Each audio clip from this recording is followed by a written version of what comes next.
대표님들은 지금 유명세에 비해 고민이 너무 깊습니다. 데이비드 베컴이 찍은 테드 팟캐스트 영상이 15시간 동안 조회수 100이 안 나온 적이 있거든요. 외모, 커리어, 실력, 재력, 인지도 뭐 하나 빠지는 거 없는 사람도 이래요. 근데 우리는 어때요? 조회수 몇 나올까? 누가 비웃지 않을까? 댓글에서 뭐라고 하면 어떡하지? 이런 걱정 때문에 아직도 컨텐츠 하나 제대로 못 만드는 분들이 많잖아요. 지난 영상에선 컨텐츠 만들어야 되는 건 알겠는데 도대체 뭘 찍어야 되냐? 요거에 대해서 답변을 드렸었는데요. 근데 그 영상 보고도 결국 안 올리신 분들이 많을 거예요. 오늘은 여기서 막힌 분들을 위한 영상입니다. 지난 영상에 뭘 찍을지에 대한 얘기였다면 오늘은 왜 그럼에도 못 찍고 있는지에 대한 얘기입니다.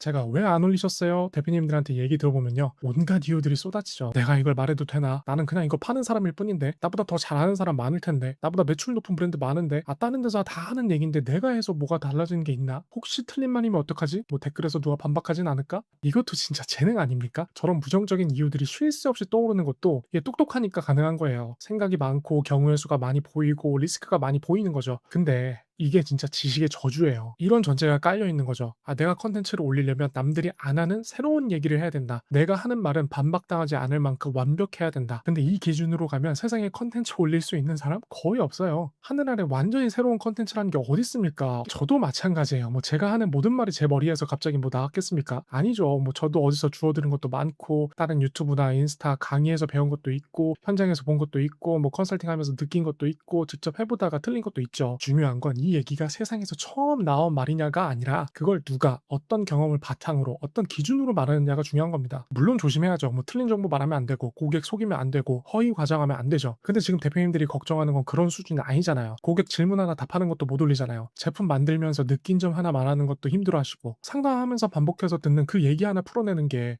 이거 내가 말해도 되나? 여기에서 멈추고 있잖아요. 근데요, 피라미드에도 악플이 달립니다. 후지산에도 악플이 달리고요. 만리장성에도 악플이 달리고 경복궁에도 악플이 달립니다. 아까 뭐 베컴도 얘기했지만 스칼렛 요한슨도 본인이 SNS를 안 하는 이유가 자신이 멘탈이 약해서라고 이렇게 인터뷰한 적이 있거든요. 외모, 커리어, 실력, 재력 모든 게 완벽해 보이는 사람도 두려움이 있다라는 거예요. 그 사람들도 욕먹고 그 사람들도 불안해합니다. 근데 우리가 컨텐츠 올리면서 아무도 나를 이상하게 안 봐야 되고 아무도 반박하지 않아야 되고 모두가 좋게 봐줘야 된다? 불가능한 거죠. 대표님들이 저보다 더 잘 아시겠지만 사업이라는 게 결국 내가 만든 걸 세상에 내놓는 일이잖아요. 근데 제품만 내놓는 게 아니라 지금 시점에서는 내 생각도 어느 정도는 내놓아야 된다라는 거죠. 쪽팔림도 감수해야 되고 반응 없는 것도 감수해야 되고 가끔 이상한 댓글도 감수를 해야 된다는 거죠. 우리가 직장의 월급 정도로 만족하려고 사업하는 게 아니잖아요. 그 이상을 벌고 싶고 내 브랜드로 먹고 살고 싶고 자유를 느끼고 싶고 더 크게 가고 싶으니까 그러면 이 정도는 감수해야 된다고 생각합니다. 돈 벌려면 이 약물고 해야죠. 자, 우리가 하려는 건 논문이 아니잖아요. 우리처럼 작은 브랜드가 컨텐츠를 만드는 이유는, 목적은 고객한테 우리를 알리고 구매 전에 불안을 줄이고 신뢰를 쌓고 결국 매출로 연결하기 위해서잖아요. 완벽한 학술 발표를 하려는 게 아니라는 거죠. 모든 예외, 모든 반박, 모든 변수를 다 막고 시작하려고 하면은 컨텐츠는 못 만든다는 거예요. 컨텐츠 올릴 자격이란 게 있나요? 자격증이 있어야 되고 학위가 있어야 되고 업계 1등만 그 분야에 대해서 얘기를 할 수 있나요? 매출 100억은 찍어야 말할 수 있을까요? 아니죠. 솔직히 제 얘기도 모든 작은 브랜드한테 다 받겠습니까? 아니죠. 일부한테만 맞는 얘기죠, 당연히. 근데 그게 컨텐츠예요. 고객은 항상 그 분야 최고 전문가의 말만 듣고 싶은 게 아니잖아요. 오히려 요즘에는 이런 얘기를 더 듣고 싶어 하는 것 같기도 해요. 직접 해보니까 이렇더라. 처음엔 저도 이렇게 생각했는데 막상 해보니 아니더라. 이건 좋아 보였는데 실제로는 별로였다. 고객들이 이 부분에서 제일 많이 망설이더라. 이거는 검색해서 나오는 정보가 아니잖아요. 대표님이 직접 겪은 정보잖아요. 작은 브랜드 컨텐츠는 여기서 힘이 생긴다고 생각을 해요. 당장 우리가 재밌게 보는 인스타나 유튜브만 봐도 그렇잖아요. 그 분야 종사자가 아닌데도 뭐 빵에 미쳐가지고 전국 투어 도는 사람, 라멘에 미쳐서 일본을 1년에 수십 번 가는 사람, 피규어를 미친 듯이 모으는 사람, 뭐 로봇 청소기를 미친 듯이 리뷰하는 사람, 이런 사람들한테 오히려 더 신뢰를 주는 가 많잖아요. 왜요? 권위나 전문성을 떠나서 많이 먹어봤고 많이 사봤고 많이 실패해봤고 많이 비교해봤으니까요. 그러니까 저 사람이 추천하면 한번 믿어볼만 하다, 이렇게 되는 거죠. 조금 핀트가 다른 얘기긴 한데 이 영상 보신 분 있으세요? 국어 선생님이 설명하는 양자역학인데요. 반응을 보면요, 양자역학 설명이 어려운 게 국어의 문제였다. 지금까지 본 양자역학 설명 중 최고다. 이분이 물리학자라서 반응이 좋았던 걸까요? 아니죠. 국어 선생님의 방식으로 어려운 개념을 풀어냈기 때문에 반응이 좋았던 겁니다. 물론 이분도 선생님이라는 전문성과 권위는 있죠. 근데 제가 말하고 싶은 건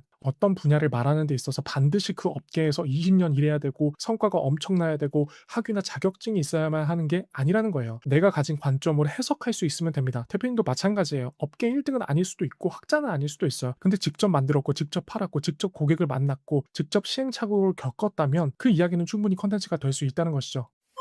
스킨케어 브랜드를 하신다고 해요. 성분이나 사용감 얘기를 올리고 싶어요. 근데 계속 못 올립니다. 왜냐면 이런 생각이 드는 거예요. 내가 피부과 의사도 아니고 약사도 아닌데 성분 얘기를 해도 되나? 화학 전공한 것도 아닌데 이런 말 했다가 틀리면 어떡하지? 요즘에 진짜 성분 빠삭한 소비자들 많은데 괜히 털리면 어떡하지? 근데요, 이 대표님은 직접 만들면서 원료를 몇 번이나 바꿔봤고 본인 얼굴에 발라봤고 체험단 후기를 누구보다 많이 읽은 사람이잖아요. 그러다 보면 논문엔 안 나오는 나만의 감각이라는 게 생긴다는 거죠. 이 성분은 효과는 좋은데 농도 조금만 높아져도 예민한 분들은 따가워하더라. 여름에는 괜찮던 제형이 겨울 되니까 너무 뻑뻑하다는 후기가 늘더라. 성분표만 강조했을 때는 반응이 없었는데 아침에 바르고 화장이 밀리는지 얘기했더니 문의가 늘더라. 이게 콘텐츠입니다. 직접 만들고 발라보고 고객 후기를 본 사람이 말하니까 가치가 있는 거죠. 된장찌개 생각해보세요. 재료 다 비슷하잖아요. 된장, 두부, 애호박, 버섯, 감자. 근데 집마다 맛이 다르잖아요. 우리 엄마 된장찌개랑 옆집 어머니 된장찌개가 다르잖아요. 정보도 똑같습니다. 대표님이 직접 팔아보고 만들어보고 고객 만나면서 생긴 판단, 관점, 기준, 경험, 에피소드, 철학, 그게 대표님만의 된장찌개 맛인 거죠. 근데 이거 어디서 다 하는 얘기잖아 하고 안 해버리면 아무 콘텐츠도 못 나옵니다. 고객은 완전히 새로운 정보만 원하는 게 아니잖아요. 대표님이 겪은 방식으로 해석된 이야기를 주면 거기에 매력을 느끼는 사람이 분명히 나와요. 원래 제일 임팩트가 센 건 완전히 새로운 것보다 익숙한 것을 살짝 비틀었을 때 훨씬 반응이 좋잖아요. 대표님들이 제일 무서워하는 게 있죠. 이거는 이렇더라 라고 콕 집어서 말하면 판박이 들어올 텐데요. 네, 들어옵니다. 제 얘기 하나 해드릴게요. 예전에 제가 스레드에 손편지 관련해서 글을 올린 적이 있어요. 택배 보낼 때 손편지 넣는 대표님들 있잖아요. 그 정성이 나쁘다는 얘기가 아니라 손편지를 쓸 거면 고객이 진짜 의미 있게 느끼도록 써야 된다라는 내용이었거든요. 대충 뭐 이런 식으로 뭐 손편지 쓰실 거면 이런 식으로 쓰셔야 된다. 뭐 그냥 형식적으로 쓰면 고객 입장에서는 바로 쓰레기통 행위다. 근데 댓글이 난리가 난 거죠. 나는 손편지 받으면 감동부터 받는데 네가 뭔데 쓰라 말하냐. 대표 마음을 너무 계산적으로 보는 거 아니냐. 정성을 그렇게 말하는 게 맞냐. 악플이 엄청나게 달렸어요. 댓글은 그렇게 달렸을지언정 실제 그 글의 조회수는 제 스레드 글 중에 최상위권이었고요. 그 글 하나로 팔로워가 몇백 명이 늘었습니다. 우리는 목소리 큰 소수와 조용한 다수를 구분해야 돼요. 반박하는 사람은 시끄럽습니다. 공감하는 사람은 조용히 저장하고 팔로워하고 나중에 문의합니다. 그 악플 몇 개에 위축됐다면 저는 그 뒤로 컨텐츠를 못 올렸을 거고 제 의견에 공감하는 잠재 고객들도 못 모았겠죠. 누군가 싫어할 이유가 있다라는 건 누군가 좋아할 이유가 생겼다는 뜻이기도 하잖아요. 모두를 만족시키려는 컨텐츠는 저는 아무도 끌어당기지 못한다고 생각해요. 작은 브랜드는 오히려 약간의 호불호가 있어야 된다고 생각합니다. 그게 관점이고 매력이고 포지션인 거죠.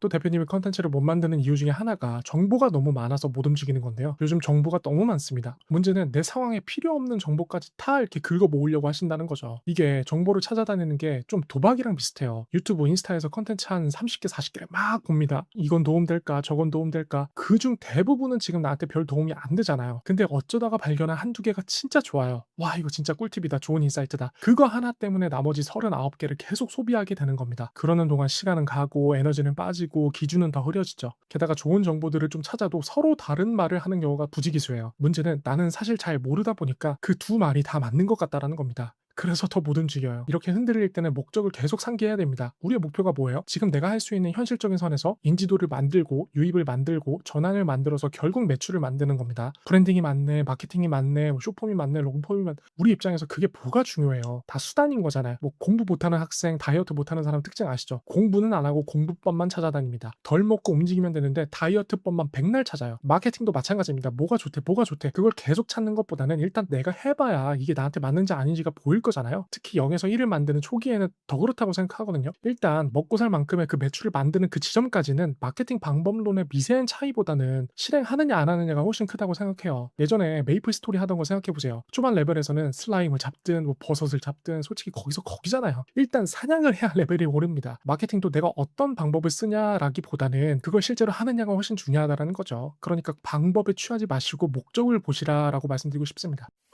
아무리 봐도 이 방법도 좋아 보이고 저 방법도 좋아 보인다. 그러면 세 가지 기준을 가지고 판단해 보세요. 혹은 이 기준에 방법을 끼워 맞춰 보세요. 하나, 지금 당장 내가 할 수 있는가? 둘, 최소 4주 이상 반복할 수 있는가? 셋, 결국 매출로 이어지는 구조를 만들 수 있는가? 이 세 가지입니다. 예를 들어 누가 대표가 직접 나와서 얘기를 해야 팔립니다 라고 말해요. 맞을 수 있어요. 근데 난 얼굴 공개가 너무 부담스러워? 그럼 손만 나오게 찍어보는 거예요. 턱 아래로만 찍어보세요. 그것도 싫어? 같은 내용이지만 카드 뉴스 형태로 만드시면 되잖아요. 중요한 거는 효율적인 방식이 아니라 지금 할 수 있는 방식이냐가 중요하다라고 말씀드리는 겁니다. 만약에 누가 피드 톤 앤 매너를 완벽하게 맞춰야 됩니다 라고 말한다고 쳐요. 근데 그거 맞추느라 한 달째 아무것도 못 올리고 있다면요? 그건 밖에서 보면은 그냥 정지 상태인 거죠. 안에서 뭐 내부적으로 아무리 뭐 개발하고 회의하고 내부를 다지고 있어도 밖에서 보는 고객 입장에서는 그냥 활동 없이 멈춰 있는 곳이라는 거죠.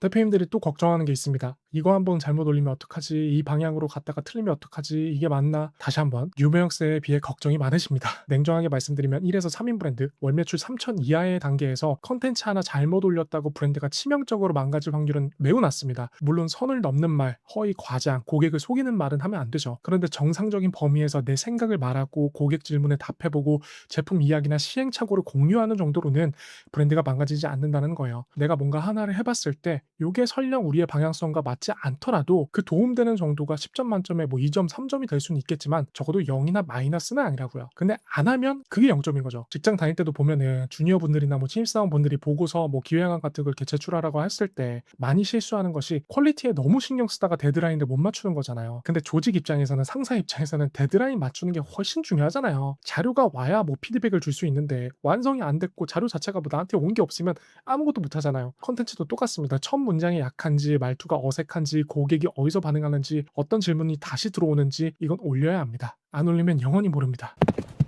자, 정리하겠습니다. 작은 브랜드 대표님들이 컨텐츠를 못 만드는 이유는 너무 잘하려고 해서 못 만드는 경우가 많습니다. 완전히 새로운 말이어야 한다. 반박당하지 않을 만큼 완벽한 말이어야 된다. 어딘가 더 좋은 정답이 있을 것이다. 이 생각이 컨텐츠를 멈추게 합니다. 근데 컨텐츠는 어떤 동의나 자격증을 받고 시작하는 일이 아니라는 거죠. 직접 해본 것에서 시작하면 됩니다. 직접 만들어봤고 팔아봤고 실패해봤고 고객을 만나봤다면 그 안에 이미 컨텐츠가 있습니다. 다 아는 척 할 필요가 없습니다. 여기까지 해봤고 이건 됐고 이건 안 됐다. 이 솔직한 포지션이 가장 강합니다. 그리고 온라인에 넘치는 정보와 방법론은 세 가지 기준으로 판단하면 됩니다. 지금 할 수 있는지, 4주 이상 반복할 수 있는지, 결국 매출을 낼 수 있는 구조인지. 지난번 영상에서 적은 질문 하나 골라서 대표님 기준으로 솔직하게 답해보세요. 못 만들어도 됩니다. 안 맞는 것보다 100배 낫습니다. 대표님들 지금 사업자 내고 사업체를 굴리고 계시잖아요. 사무실, 창고, 업장, 공간 빌려가지고 재료 공수하고 상품 소싱하고 제작하고 가격 정해가지고 등록하고 판매하고 주문 관리, 고객 관리, 뭐 재고 관리, CS 관리 뭐 다 하고 계시잖아요. 그 어려운 걸 다 해내고 있으면서 콘텐츠 하나 못 만든다? 말이 안 되잖아요. 예, 할 수 있습니다. 예. 오늘 얘기는 여기까지고요. 저는 앞으로도 작은 브랜드 대표님들이 당장 써먹을 수 있는 마케팅, 브랜딩, 컨텐츠 이야기 계속 들고 오겠습니다. 도움되셨다면 좋아요 부탁드리고 구독과 알림 설정 해두시면 다음 영상도 놓치지 않으실 수 있습니다. 오늘도 봐주셔서 감사합니다.